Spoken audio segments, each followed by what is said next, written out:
So apparently last night while Tucker Carlson was filming his show, a bunch of Antifa people called Smash Racism DC, I believe is their name, showed up to Tucker's home where his wife and 4 kids live and started like basically making veiled threats saying that he would no longer feel safe. They know where he lives, spray painting stuff, chanting no borders, no walls, no USA at all, and a bunch of other dumb stuff. No borders, no walls. I bet they have doors on their houses in their mom's basement, though, right?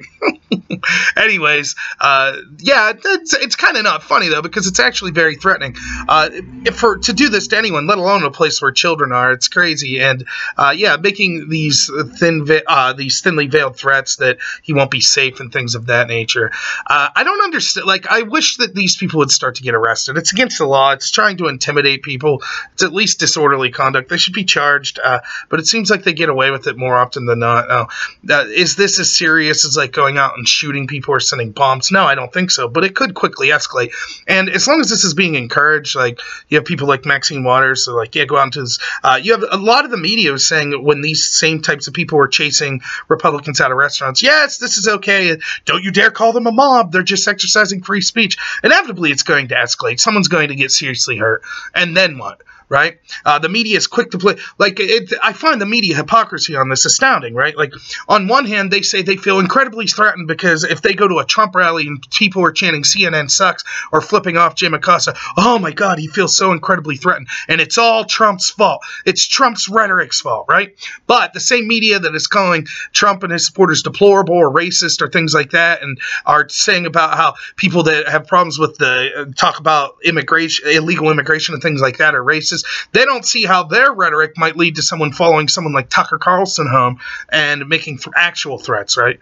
Like, imagine this story today, imagine the media blitz if this had been a bunch of right-wingers that had showed up outside of Don Lemon's house and were threatening him. Imagine that, right? That would be, oh my God, Trump's led to this. The attack on the press is immense. We can't believe it. They're more concerned about Trump kicking Acosta out for acting like a fool. That's a bigger attack on the press than actual people threatening members of the press and showing up at their house where their wife and kids are while they're at work. It's just ridiculous. And again, when this violence eventually occurs, it's the responsibility of the person who committed the violence. But what will these people say that said this isn't a mob? It's perfectly reasonable what these people are doing. We know what they would say, right? If they feel that way, then they would be broadcasting their home address on television and say, sure, I encourage people to come to where my wife and kids are and go ahead and shout at me and make these veiled threats. That's fine. I encourage them to chase me out of restaurants. Perfectly normal. It's just, they're just voicing their opinions. That's a good thing. That's them exercising. Don't you dare call them a mob. It's not a mob, right? It's ridiculous.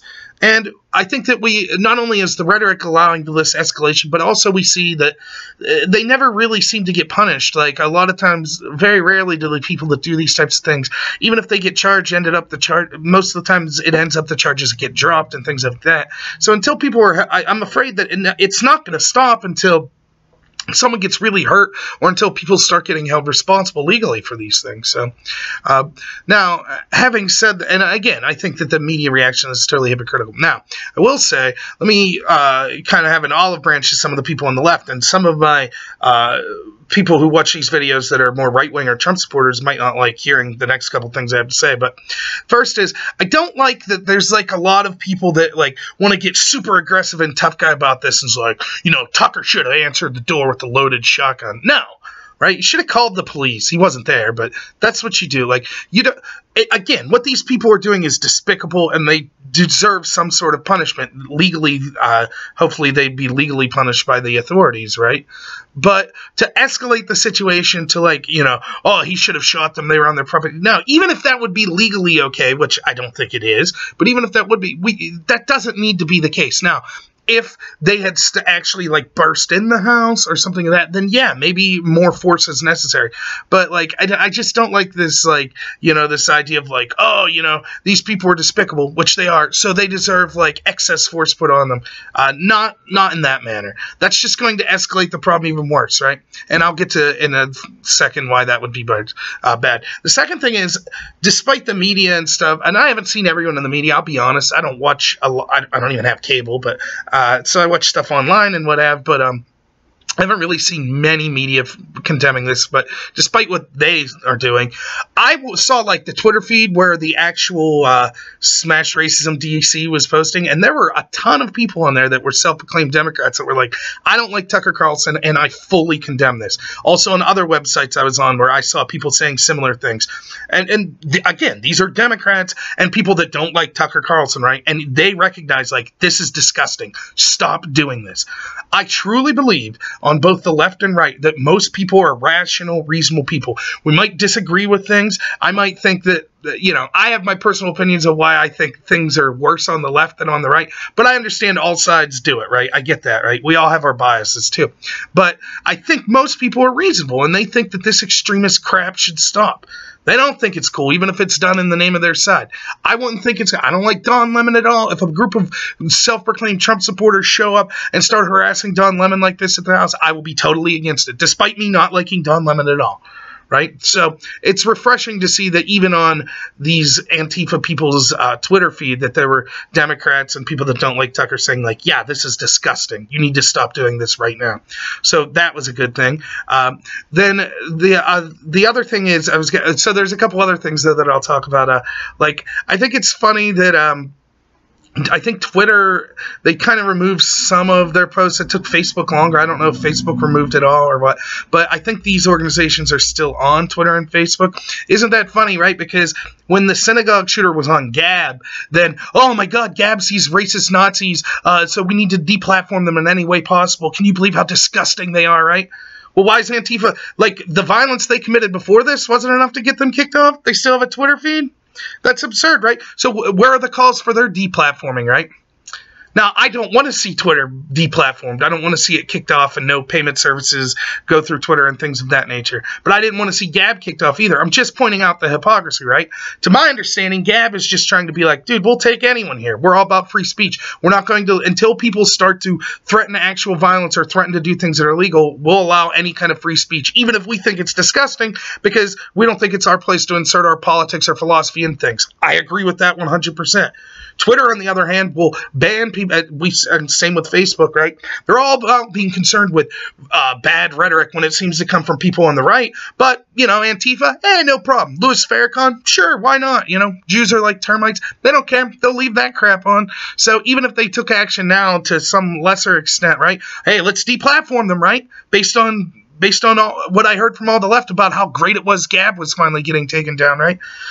So, again, of course, I don't want that to happen to Twitter or Facebook. If I don't like their services, I just don't use them, which is why, I don't know, maybe someday I'll have an account there, but, I mean, whatever. I'm not going to scream that they need, like, because I don't like what they do, they should be removed or something like that. It's just silly. So, yeah, I hope that cooler heads prevail. Oh, the other thing I wanted to talk about is, and hopefully I'll be able to have discussions with more people in the future where we can kind of have a back and forth. But, like, there's two types of ways you could look at things like this. There's a question of what Antifa is doing here morally acceptable, right? And I think it's not, and I think it could lead to an escalation. It's dangerous and things of that nature. But sometimes that argument isn't going to be effective to people that disagree with you, right? It's hard for people to look at things through a moral lens if it's in a tribal atmosphere where you might think, well, my side's doing it and my side is moral and their intentions are good, so it's okay for them to be doing this. Now, again, I disagree. I think what they did is immoral here, but that's why I think it's also important to look at the second phase of this. Is what they are doing strategically beneficial? It's certainly not morally acceptable. Is it strategically acceptable? I don't think so. So I'm trying to put myself in let's say I'm a leftist, I'm a Democrat, right? And I want my side to go out and win. And in order to do that, you want more reasonable people on your side. You want more moderate people to agree with you. Do you think that these types of actions are going to help people in the middle come to your side or run as far away from your side as possible? And it's the same if people are doing this on the right, right? When you take these type of actions, you're hurting your cause more than you're helping it. Like, it's absolutely ridiculous, right? Like the guy who was sending those bombs, right, that didn't explode, right? Apparently, he hated all these Democrats. Do you think that at the end, did he do more to hurt or help the Democrats? Certainly to help them, right? It's the same here. Are these Antifa people who, like, want open borders and stuff, are they hurting or helping that cause by publicizing this? Of course they're hurting it. So if you're one of these people that, like, even if you want open borders or if you want the Democrats to win and things like that, look, I might disagree with you, but trust me, take my advice. There's ways to go about it better. You want to try to be as affable as possible. Try to get people, the more reasonable people that are flexible, try to get them on your side. And doing extremist actions like this is a really bad thing. That's why, again, even though I disagree with the Democrats, and by the way, I think I've said this before, but I fully understand the importance of having at least 2 functioning parties. I think we should have more than that. So I just think the Democratic Party right now is being led by a bunch of extremists or corporatists. I don't think it's a good thing. So I'd like to see them reform, get back to focus on, I think the environment's cool. I disagree with a lot of the environmentalist stuff, the way it comes out. But yeah, we need someone looking out for the environment. We need a party looking out for working people and things like that. They should get back to that, right? Even if I don't vote for them, at least I understand the necessity of that. But even aside from that, like, trust me, I'm earnestly, I'm being honest when I'm telling you that this is strategically a blunder. And that's why I'm encouraged to see, like, the actual, like, regular real world Democrat people being like, yeah, this is stupid. What are you doing? And not just because, and they're not just saying that it was stupid because it's strategically bad. I truly feel they thought morally it was unjustified as well. So, you try to see a bright spot in this. Again, I don't anticipate it getting better anytime soon, but hopefully if enough reasonable people start talking, the reasonable heads will prevail, and these extremists like this on any sides will just be pushed to the side. So, all right, that's it. So, have a good one.